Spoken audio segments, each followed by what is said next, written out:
Jadi di sini aku bakal ngejelasin mengenai pengertian ekonomi politik neoklasik dan kaitannya dengan investasi dan perdagangan. Jadi, ekonomi politik neoklasik ini merupakan pendekatan yang menjelaskan bagaimana kebijakan publik dan keputusan ekonomi itu terbentuk berdasarkan prinsip pasar bebas dan rasionalitas individu. Nah, teori ini juga berasumsi bahwa semua pelaku ekonomi itu bertindak logis dan rasional demi memaksimalkan keuntungan ataupun kepuasan mereka. Nah, dalam sistem neoklasik ini, pasar itu tuh dianggap sebagai mekanisme paling efisien untuk mengalokasikan sumber daya karena harga yang terbentuk melalui interaksi bebas itu tuh mencerminkan nilai nyata terhadap suatu barang maupun jasa. Nah, prinsip utama dari pendekatan ekonomi politik neoklasik ini meminimalkan intervensi pemerintah dalam ekonomi. Terus juga ada campur tangan negara yang berlebihan itu tuh justru dianggap dapat menciptakan distorsi pasar, mengganggu efisiensi, dan menurunkan produktivitas ekonomi secara keseluruhan. Jadi pendekatan neoklasik ini nih menekankan pentingnya perdagangan bebas, kompetisi yang terbuka, dan investasi yang mengalir secara alami tanpa hambatan administratif. Nah, dalam konteks investasi, pendekatan ekonomi politik neoklasik ini dapat dipercaya bahwa modal itu akan mengalir secara otomatis ke sektor-sektor yang paling produktif. Salah satunya investor. Nah, investor ini sebagai agen rasional yang akan memilih untuk menanamkan modal mereka di tempat yang memberikan keuntungan yang terbesar tetapi dengan resiko yang paling kecil. Nah, peran pemerintah itu tuh seharusnya sebagai fasilitator melalui penciptaan iklim investasi yang stabil dan terbuka, bukan sebagai pengatur ataupun pengendali ekonomi gitu. Sementara itu, dalam hal perdagangan, neoklasik ini menekankan gitu pentingnya spesialisasi dan keunggulan komparatif. Nah, jadi setiap negara atau pelaku usaha itu tuh didorong gitu untuk fokus pada produk atau jasa yang mereka hasilkan paling efisien gitu. Lalu melakukan perdagangan untuk memenuhi kebutuhan lainnya. Nah, jadi ekonomi politik neoklasik ini dalam efisiensi global itu akan meningkat gitu. Harga menjadi lebih kompetitif dan konsumen itu mendapat banyak pilihan.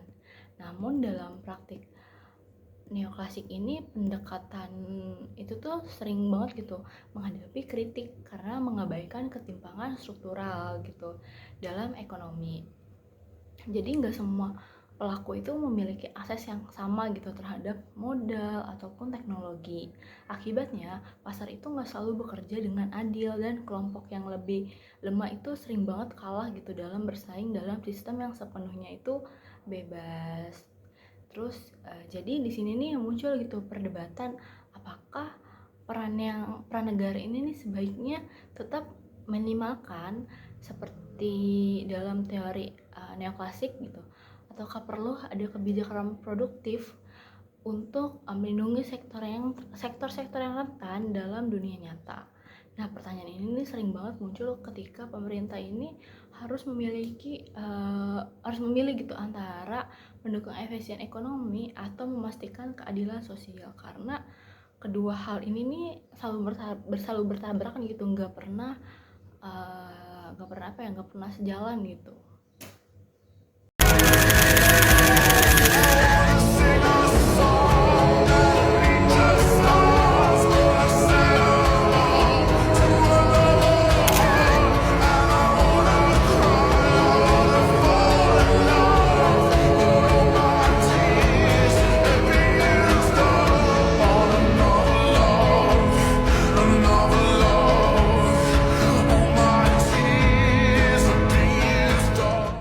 Oke, selanjutnya ada studi kasus terhadap penutupan aplikasi TikTok Shop dalam perspektif ekonomi politik neoklasik dan kaitannya dengan investasi maupun perdagangan. Nah, penutupan TikTok Shop oleh pemerintah Indonesia pada tahun 2023 itu tuh menjadi salah satu contoh yang nyata, konkret gitu, menjadi pertemuan antara prinsip ekonomi pasar bebas dan investasi negara. Nah, TikTok Shop ini merupakan filter utama dalam aplikasi TikTok yang menggabungkan media sosial dengan layanan berbelanja dalam satu aplikasi gitu. Jadi kita nggak perlu keluar gitu dari aplikasi tersebut untuk berbelanja. Jadi itu tuh juga memungkinkan pengguna membeli produk secara langsung gitu. Jadi lebih mudah lah gitu aksesnya. Jadi inovasi ini nih menciptakan model bisnis yang baru gitu, yang lebih cepat, efisien, dan menarik bagi para konsumen. Namun pemerintah Indonesia ini menilai bahwa penggabungan platform media dan e-commerce dalam suatu sistem itu tuh dapat menimbulkan resiko persaingan usaha gitu yang gak sehat. Jadi UMKM lokal yang gak punya sosial media itu tuh justru merasa risih gitu karena gak mampu bersaing dari segi harga, jangkauan promosi maupun teknologi. Akibatnya pemerintah itu tuh memutuskan penutupan layanan tersebut dan melindungi gitu para pelaku usaha kecil dan menjaga keseimbangan pasar domestik.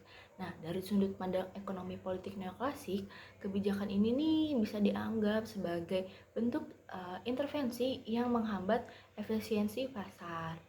Nah, TikTok Shop ini justru tuh dianggap sebagai contoh pasar bebas yang berhasil menekankan biaya distribusi, memperluas akses pasar, dan mempercepat transaksi.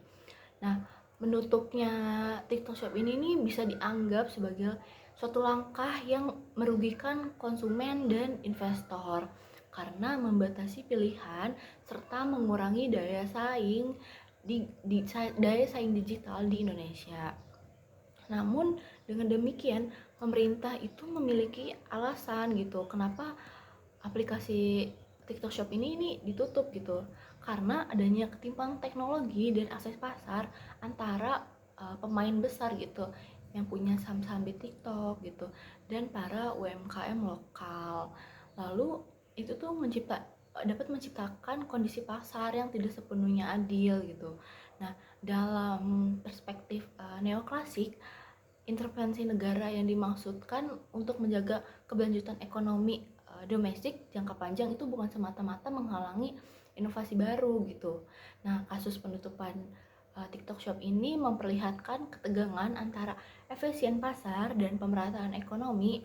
Nah, jadi pemerintah ini dihadapkan pada dilema gitu, membiarkan pasar dapat bekerja sendiri dengan resiko mengorbankan sektor kecil atau melakukan intervensi untuk menciptakan struktur pasar yang lebih adil namun berpotensi mengurangi efisien dalam waktu jangka pendek. Nah, pilihan manapun itu memiliki implikasi terhadap ekonomi dan politik yang sangat signifikan. Jadi dengan demikian penutupan aplikasi TikTok Shop ini bukan hanya sekedar soal teknis gitu, melainkan mencerminkan perdebatan besar dalam teknologi politik kontemporer gitu. Di satu sisi ada dorongan untuk mendorong pertumbuhan digital dan investasi asing. Di sisi lain ada kebutuhan untuk memastikan bahwa transformasi digital ini tidak perlu mengorbankan pelaku ekonomi lokal. Nah, kasus penutupan TikTok Shop ini menunjukkan bahwa dalam praktiknya kebijakan ekonomi tidak pernah netral dan selalu merupakan hasil tarik-menarik antara kepentingan efisien dan keadilan sosial.